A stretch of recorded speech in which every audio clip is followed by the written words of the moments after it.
Hello, everybody. Welcome to Cass in the Background, and I am Cass.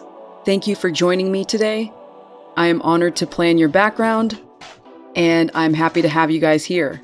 And today's topic is really just something that I've been interested in for quite some time now. I am in no way, shape, or form a medical professional, a doctor, anything like that. I'm simply a future law student, and I mean, it's good to practice doing some research, so that's what I did for today. And if you guys can see on the description, I brought up the Ryan Murphy's American Horror Story NYC season, as well as the movie Cruising with Al Pacino. Ultimately, this is all to tie into the epidemic that I'm going to talk about, which is HIV and AIDS. In general, this topic is just really crazy when you think about it, because the virus showed its face in 1981 and we are still dealing with it today, and it's killed so many people, especially when it first came out. From my understanding, which I'll talk about later, AIDS, or really HIV, is not the death sentence that it was once before. I know when people think about HIV AIDS, it's like an uncomfortable feeling that people get, but it really is interesting how it came to be, the fight against it and everything like that. So it's not really just a history lesson. I really do love how Ryan Murphy, the producer for American Horror Story, presented the HIV/AIDS pandemic. I'm gonna try not to put in a bunch of spoilers if you're interested in watching it. I believe it came out. Let me see here. Okay, yeah, so it first aired on October 19th, November 16th, 2022. So not that long ago. So if you guys are still interested in watching it, I will try not to put too many spoilers. But I really did enjoy it. He really presented what happened during this epidemic, really. So I'll talk about that first.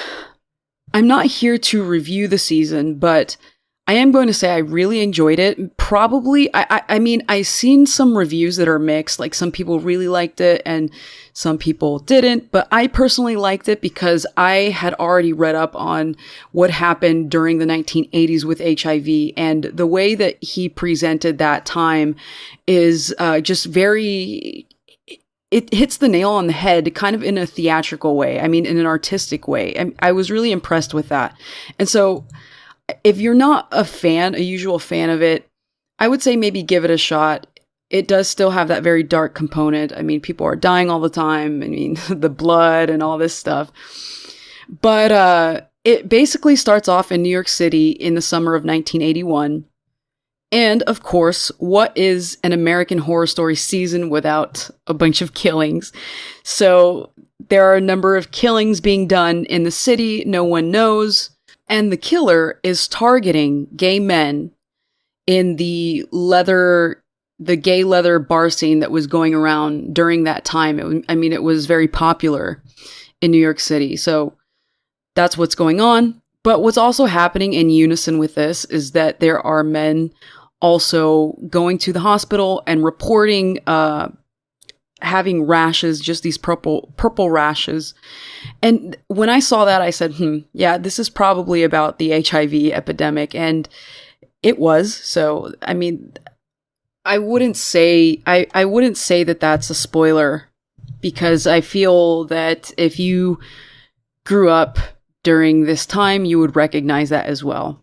Another thing to note, obviously, it's fiction, so the characters are fiction. It's not like, I don't know if there was a serial killer around that time in New York City. There probably was, but that's what I noted from there. But I also noticed, and I was pleasantly surprised, that Ryan Murphy was inspired greatly by the movie Cruising, starring Al Pacino. It's one of my favorite movies. It came out in 1980. And it really was ahead of its time. For those who are into very eerie, creepy type movies, this is a good one.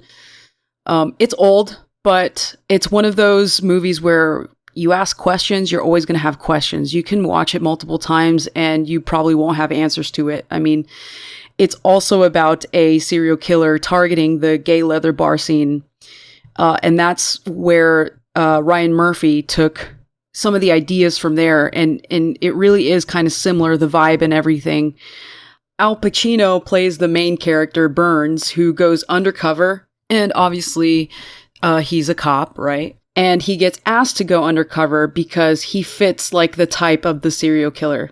And so he goes to the underground, obviously gets very uncomfortable because he's a straight man in 1979 when this was shot, or 1980 when it was released.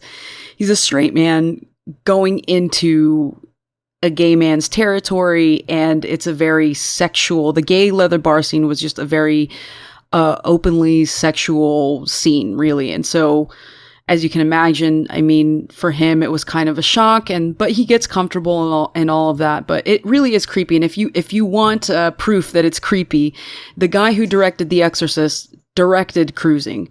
So it's worth a shot. Also, imagine you go on a date or something and you hear, "You made me do that." Or, "I'm here. You're here." I mean, right before you just get stabbed. And you see Al Pacino's character, Burns, go through this character development, which really adds to the plot and to the mystery, I would say. So it's a good watch. So to go back to American Horror Stories NYC season, during that whole time where people are dying either through HIV or the murderer, you don't know who is actually doing the killing or which is actually doing the killings. But nonetheless, there were a lot of people just dropping in the series. And where I say the story itself is fiction, but back in the 1980s when HIV/AIDS happened, people were just doing just that. They were just dropping like flies, really. Watching some of the documentaries I've seen, especially within the gay community, because the community was the most affected. And but they do describe having friends and then seeing their friends maybe 1 week, not knowing that it would be their last, and then they had some symptom, a cough or such, that they thought was nothing out of the ordinary, or the rash, and then they would be gone. I don't know what the rate of deaths were, but the hospitals were definitely overwhelmed. Everybody was scared. Nobody knew how it was transferred, as you can imagine. And the reason why I brought up American Horror Story NYC and Cruising, for one, Cruising has been described as a time capsule because it depicts New York City the year before the AIDS pandemic came out, because the movie came out in 1980, and NYC and really the world and everywhere changed once the virus surfaced. But particularly notably, on June 5th, 1981, the CDC received a phone call from some doctors, one in Los Angeles, and he called in about 5 previously healthy gay men who were experiencing a rare lung cancer, and that was called pneumocystis carinii pneumonia.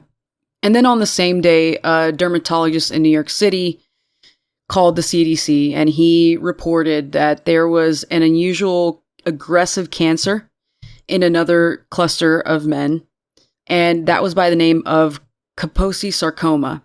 Kaposi sarcoma was what was causing these rashes on these people who were infected with the HIV virus. And that's what you saw, or what you'll see if you watch the American Horror Story NYC season. That's what those rashes were, the Kaposi sarcoma.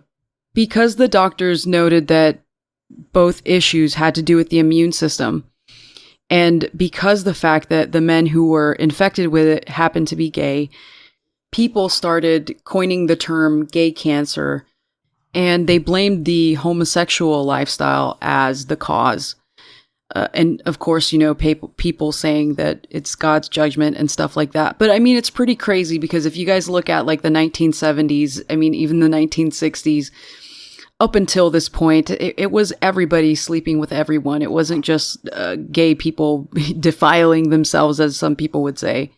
But nonetheless, since most of the patients were gay at this time, they The officials called it GRID, gay-related immune deficiency. But it wasn't until 1982 when they changed it to the acquired immune deficiency syndrome.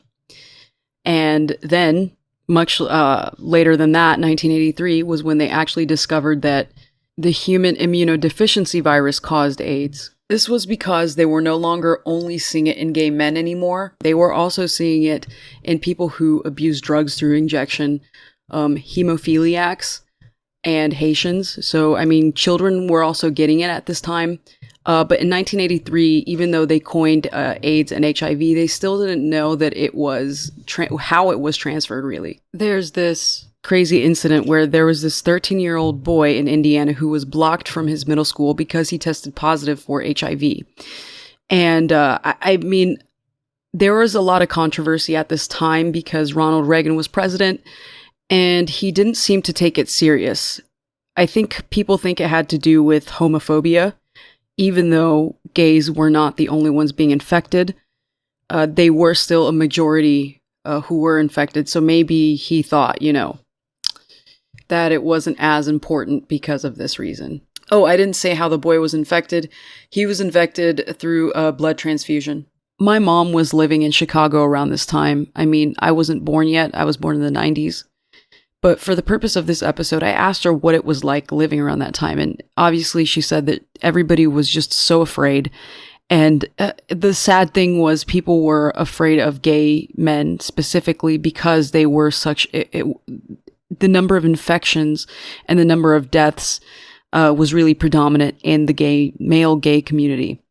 So she remembers that she had a hairdresser, who was gay, and he would tell her how he was losing so many clients because people were afraid of him. Eventually, he lost his business and he ended up having to move elsewhere, I think. She doesn't know what happened to him. But I like talking to people and their experiences, of these major events in history.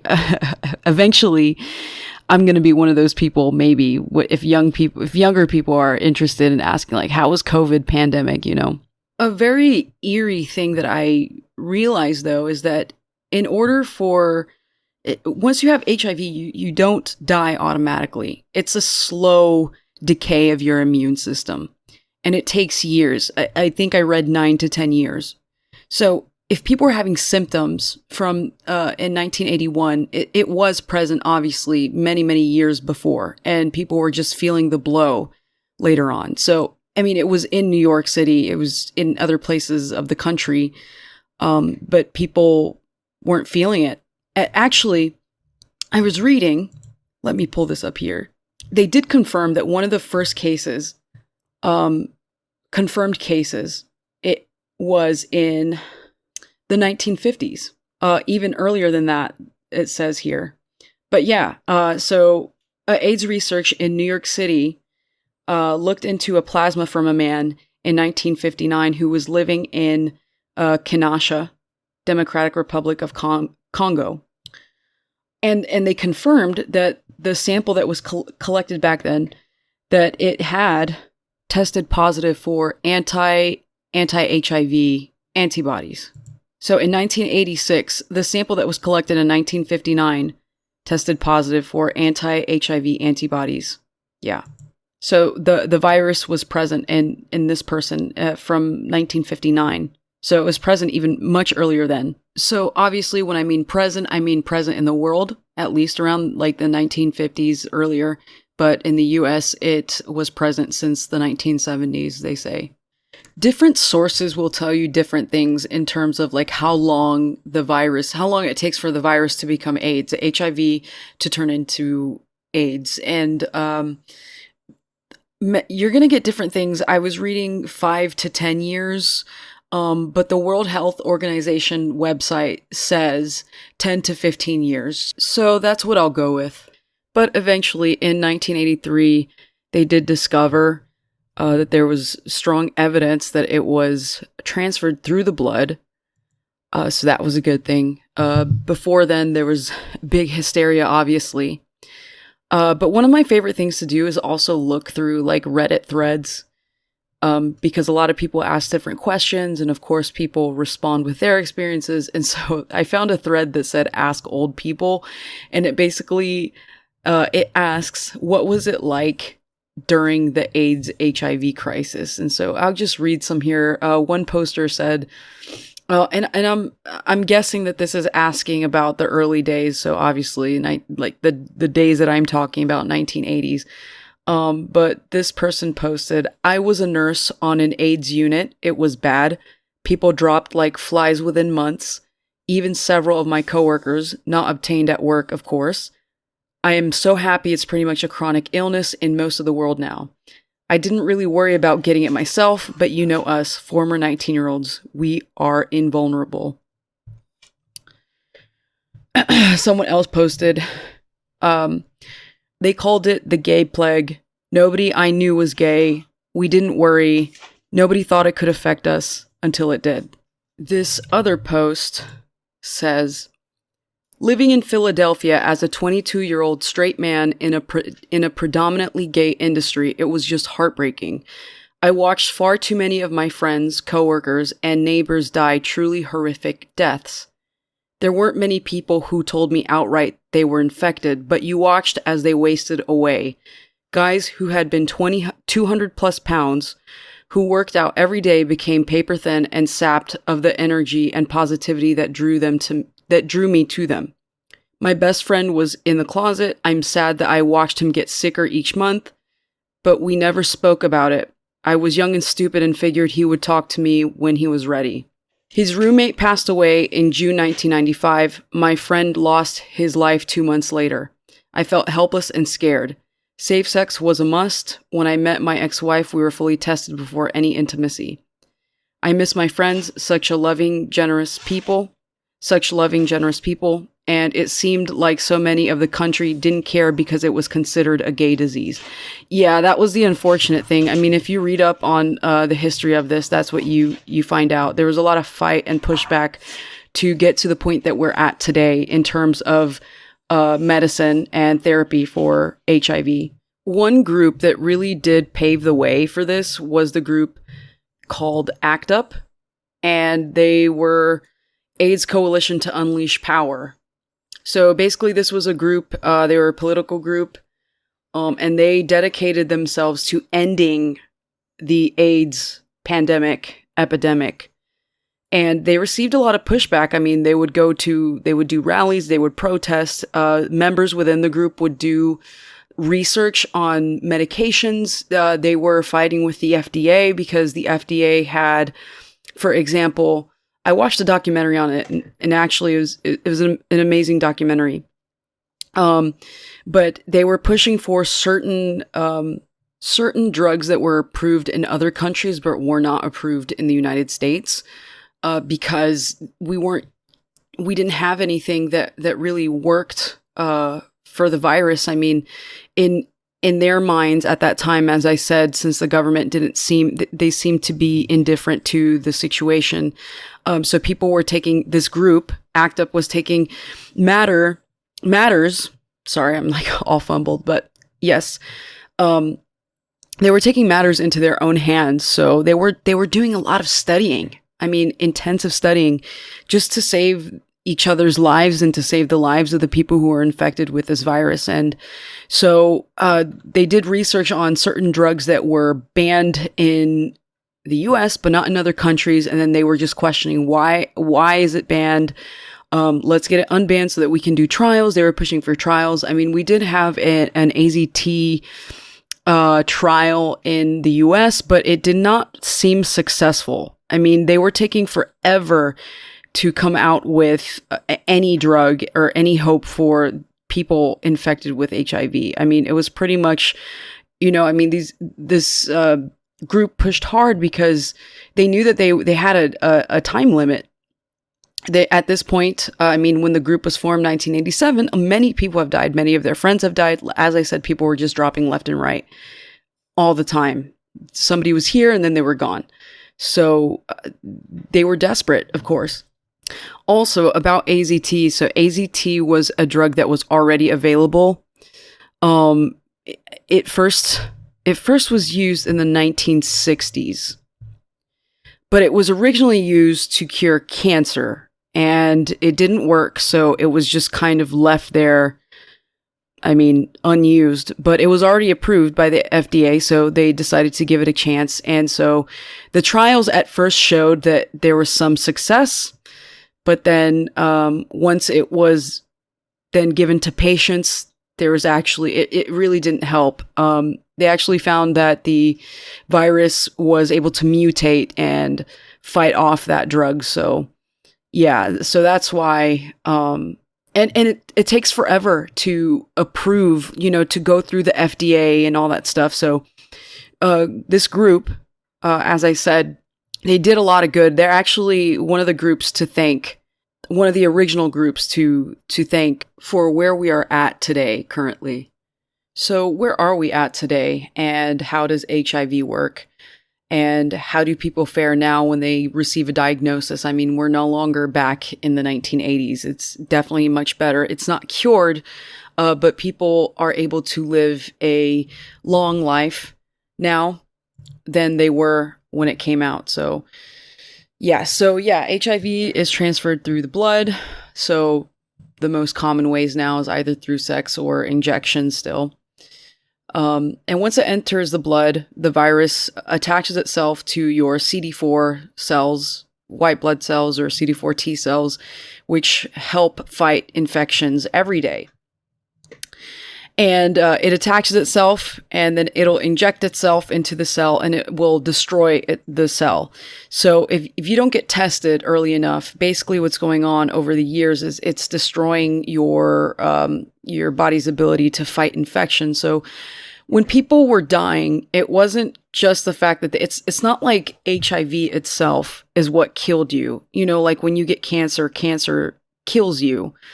It's spreading and it's cancer. But people die from opportunistic infection. So everyday things that we don't think about, like that can expose us to get sick. Our immune system is just fighting all the time for this. Pathogens, just foreign entities that enter our bodies. Stuff that we don't think about. But with HIV, because it's destroying these cells that help fight it, you're getting all of these different types of infections. And eventually, when your CD4 T cell count drops to 200 or below, that's when you're considered to have AIDS, and that's when you're in the danger area still to this day. But if caught early enough, if people test and they're caught, they have the cells above 200, there's still hope. Once they get on antiretroviral therapy, which is basically a combination of medications that the person takes, and it doesn't cure HIV, but what it does, it stops the virus, the HIV virus, from replicating, and then allows the immune system to produce more of those CD4 cells. And then eventually, I'm not sure how long, but I think after several months or so, that person who's on ART therapy, once they have plenty of CD4 cells and they take an HIV test, they're going to test negative, and then therefore they're on an undetectable status, which means that if they were to have a partner, they would not be able to pass it on. I keep saying ART therapy, but it's antiretroviral therapy. So it's just ART. I'm sure you guys have seen, there's like those commercials that say, I know when I've been in the gym about ART therapy medications, where it says undetectable equals untransmittable. So if the person is diligently taking their medication, yes, they won't be able to pass it on. However, there's still potential to pass it on if somebody does start missing doses. And they have to take the test to make sure that they remain undetectable when they have a partner. And also something else to note is they are able to live healthy lives, healthy relationships, and stuff like that if they're on ART, and they can be with a person who's not infected and not pass it on. Another safety is using PrEP, which PrEP is good for anybody. I actually don't remember what it stands for, but if you feel that you've been exposed, type of thing, or if you have a partner who knowingly has HIV, PrEP helps for it not to be passed on. So let me see, actually. Yeah, I'm on the hiv.gov website. So yeah, so PrEP may benefit if you test negative for HIV and you have had sex in the past 6 months, have a sexual partner with HIV, especially if the partner has an unknown or detectable viral load, or have not consistently used protection, or if you've been diagnosed with an STD in the past 6 months. So also, you inject drugs, have an injection partner with HIV, or share needles, syringes, or other injection equipment. So that's good to throw out there because maybe people don't know. So like, why am I talking about this? I'm not infected with it. I personally don't know anybody infected with it. However, as I said, I was very interested in the topic, and with that, I tend to do a lot of digging, and then I like to know what people go through, and then I hit the streets of Reddit and YouTube, and I do sympathize with people who have been infected with it. Some people have stated that it's kind of like keeping this dark secret, that they'll never tell anybody because there's still stigmas out there. I mean, I'm sure there's people who still don't know how it can be transmitted. You can't do it through you can't transmit it through kissing and basic things like touching a person or touching a toilet seat. So I empathize with that, And I truly believe a way to break the stigma is if I'm not going through it, that doesn't matter. I can still speak up for those who are affected by the stigma and inform people, So that's basically why I did it. And as I said, actually, if you read back on anything from the 1980s, 1970s, there's just so much, it's just a timeless period, So I mean, if you watch American Horror Story, NYC, with that in mind, I guess, or if you see, they have news reports on YouTube about the AIDS crisis, and it's just so fascinating to watch how it was reported and all that stuff. And if you watch that series and that season through that lens, it makes it much more interesting in my opinion. Because Ryan Murphy follows the timeline of the AIDS crisis, really. The years that follow and everything that happened, even though the story itself is fiction, what was going on, the people who were dying, the people who were infected not knowing what they were infected, and you're just kind of watching a character and you see the character with the rash and you're just kind of like, oh man. You're like, yeah, the character doesn't know what they have. But that's really what was going on at the time. Also, don't forget about Al Pacino's Cruising, the movie Cruising. Great movie, great horror thriller. You'll get creeped out for sure. And Al Pacino does great in this movie. It's not one of his well-known because, as I said, it was controversial, but really good. So give that one a try too. But that's all I have for today. I hope you guys enjoyed this episode. I did put a lot into kind of the research. But I enjoyed the research itself. And some of the sources I used are straight from the World Health Organization website, CDC, and hiv.gov. So with that, it's time for me to wrap this up. I hope this was an interesting listen for you guys. And I want to thank you for listening up until this point if you made it. And so I'll see you guys next time on my next episode on Cass in the Background. So you guys have a great one.